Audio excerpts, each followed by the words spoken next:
ಈಗಾಗಲೇ ಜಿಲ್ಲಾಧ್ಯಕ್ಷರು ಹೇಳಿದಂಥ ವಿಚಾರದ ಬಗ್ಗೆ ಒಂದು ಜನಪ್ರತಿನಿಧಿಯಾಗಿ ಇನ್ನಷ್ಟು ಅದರ ಬಗ್ಗೆ ಮಾಧ್ಯಮದ ಮುಖಾಂತರ ಜನರಿಗೆ ನಾನು ತಿಳಿಸ್ಲಿಕ್ಕೆ ಬಯಸ್ತಾ ಇದ್ದೇನೆ. ಇವತ್ತು ಉಸ್ತುವಾರಿ ಸಚಿವರು ನಡೆಸಬೇಕಾದಂಥ ಸಭೆಯನ್ನು ಮಾನ್ಯ ಸ್ಪೀಕರ್ ಅವರು ನಡೆಸ್ತಾ ಇದ್ದಾರೆ. ಆ ಸಭೆಯಲ್ಲಿ ಭಾಗವಹಿಸಿಕೊಂಡು ನಾನು ಈ ಪತ್ರಿಕಾಗೋಷ್ಠಿ ಮುಂಚಿತವಾಗಿ ನಿಗದಿಯಾದಂಥ ಪತ್ರಿಕಾಗೋಷ್ಠಿ ಕಾರಣ ಇಲ್ಲಿ ಬಂದಿದ್ದೇನೆ. ಭಾಳ ಆಶ್ಚರ್ಯ ಏನಂತ ಕೇಳಿದ್ರೆ, ನಿನ್ನೆ ನಮಗೆ ಸಾಯಂಕಾಲ ಜಿಲ್ಲಾಧಿಕಾರಿಗಳ ಕಚೇರಿಯಿಂದ ಕರೆ ಬರುತ್ತೆ, ನಾಳೆ ಸಭೆ ಇದೆ ಅಂತೇಳಿ. ತುರ್ತಾಗಿ ಇಂಥ ಸಭೆಗಳಿಗೆ ಒಂದು ವಾರ 10 ದಿವಸದ ಮುಂಚಿತವಾಗಿ ಶಾಸಕರುಗಳಿಗೆ ಮತ್ತು ಎಲ್ಲ ಜಾತಿ ಸಮುದಾಯದವರಿಗೆ ಅಧಿಕೃತವಾದ ದಾಖಲೆಯನ್ನು ಕೊಟ್ಟು ಸಭೆಯನ್ನು ನಡೆಸಬೇಕಾದಂಥದ್ದು ಇದೆ.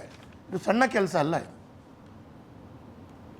ಇದು ಮಾಡುವಂಥ ರೀತಿ ನೋಡಿದರೆ ಕಾಂಗ್ರೆಸ್ ಸರ್ಕಾರದ ಏನೋ ಸಿದ್ದರಾಮಯ್ಯರ ಏನೋ ಹಿಡನ್ ಎಜೆಂಡಾ ಇದರಲ್ಲಿ ಇದೆ ಅಂತ ಹೇಳೋದು ಇದರಲ್ಲಿ ಸ್ಪಷ್ಟವಾಗಿ ಗೊತ್ತಾಗ್ತಾ ಇದೆ. ಪ್ರಾರಂಭದಲ್ಲಿ ಒಂದು ಮಾತು ಹೇಳಬೇಕು ಅಂತ ಹೇಳಿದರೆ, ಒಂದು ಸ್ಪೀಕರ್ ಆದವರು ಅವರು ಯಾವುದೇ ಪಕ್ಷದಲ್ಲಿದ್ದರೂ ಕೂಡ ಆ ಪಕ್ಷದ ಸದಸ್ಯತ್ವಕ್ಕೆ ರಾಜೀನಾಮೆಯನ್ನು ಕೊಟ್ಟು ಅವರು ಸ್ಪೀಕರ್ ಸ್ಥಾನದಲ್ಲಿ ಕೂತ್ಕೊಳ್ಳುವರು. ಅವರು ಯಾವುದೇ ಕರ್ನಾಟಕದ ಸರ್ಕಾರದ ಯಾವುದೇ ಈ ರೀತಿಯ ಕಾರ್ಯಕ್ರಮಗಳು ಯೋಜನೆಗಳನ್ನು ಅನುಷ್ಠಾನ ಮಾಡುವಂಥ ಅಧಿಕಾರಗಳು ಇರಲಿಲ್ಲ ಅಂದರೆ ಅವರು ಸರ್ವತೋಮುಖವಾಗಿ ಅವರಿಗೆ ಅಧಿಕಾರ ಇರಬಹುದು. ಆದರೆ ಕಳೆದ 75 ವರ್ಷಗಳಲ್ಲಿ ಯಾವುದೇ ಸ್ಪೀಕರ್ ಈ ಹಂತಕ್ಕೆ ಇಳಿಲಿಲ್ಲ. ಅವರು ಪಕ್ಷದ ರಾಷ್ಟ್ರೀಯ ಅಧ್ಯಕ್ಷರನ್ನು ಮಾತಾಡಿಸ್ಲಿಕ್ಕೂ ಹೋಗ್ತಾರೆ, ಕೆಂಪು ಕಲ್ಲು ಅಂದರೂ ಮಾತಾಡ್ತಾರೆ, ಇವತ್ತು ಜನಗಣತಿಯ ಈ ಸಭೆಯನ್ನು ಮಾಡ್ತಾರೆ.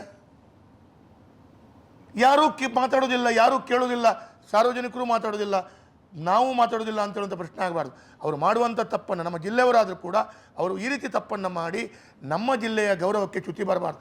ಈ ಹಿಂದೆ ವಿಶ್ವೇಶ್ವರ ಹೆಗಡೆ ಕಾಗೇರಿಯವರು, ರಮೇಶ್ ಕುಮಾರ್ ಅವರು, ಈ ಹತ್ತಾರು ಬೋಪಯ್ಯ ಅವರು, ಕೋಳಿವಾಡ ಅವರು, ಇಂಥವರೆಲ್ಲ ಸ್ಪೀಕರ್ದವರು ನೋಡಿದೆವು ನಾವು.